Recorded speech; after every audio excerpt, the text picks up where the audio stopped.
Hey, Cosmic Family, this is Mickele here checking in.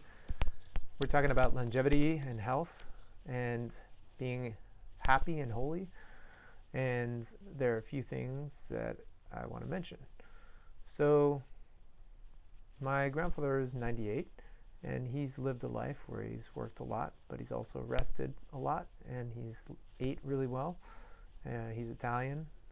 It's a country with some of the oldest people on the planet. And I think one of the reasons is that they eat really well.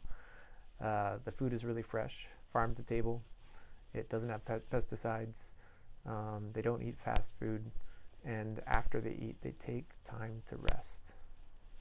And there's time to walk and socialize in the streets. The society and the cities are built so that people can socialize, and of all ages, from children to adults to elderly people. And all of these really help to build healthy and happy societies.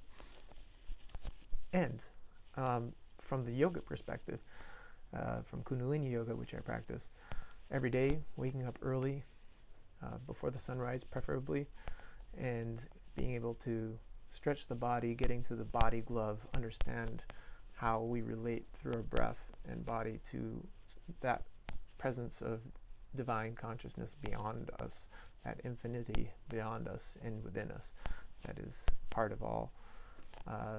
And that's an extremely important part of becoming healthy and holy in an everyday way. And also, how do you bring in a consciousness of our relationship to the planet and everything that we do, right? So in our diets, doing something that's healthy for us is also oftentimes very healthy for the environment. So consuming food that doesn't have those pesticides in it, being more towards veganism, is, I think, a really important step for humanity to take right now. Limiting meat limits greenhouse gas emissions, and it also helps the body with digestion. And this is something that my wife and I have been practicing for a good 5 years or so, and we noticed the effects, much more lively. And I think that people don't really realize that eating meat contributes so much to climate change, but it really does.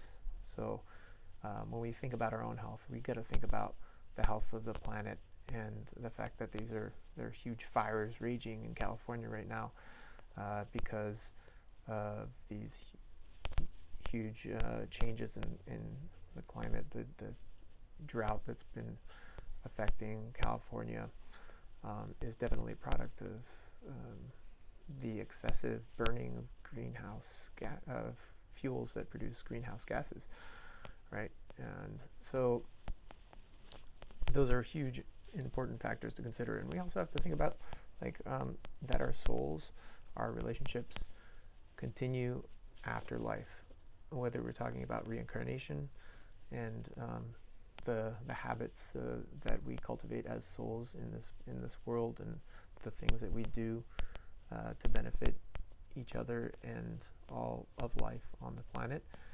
I think those really do become part of our soul's consciousness, whether or not you believe in reincarnation. And if you notice, there are many cultures that are honoring those who have passed, and in a couple of days we're going to have Dia de los Muertos, so that's Day of the Dead. In my household, which is part Mexican, we celebrate by putting out an altar. We use these flowers that are behind me, the Simpanzuchu, they're right here, and those are presented around photos of loved ones who have passed, and we tell stories and share and have food and really celebrate lives of our loved ones. So I hope that this has been a few nuggets of wisdom and many blessings of love and light to you.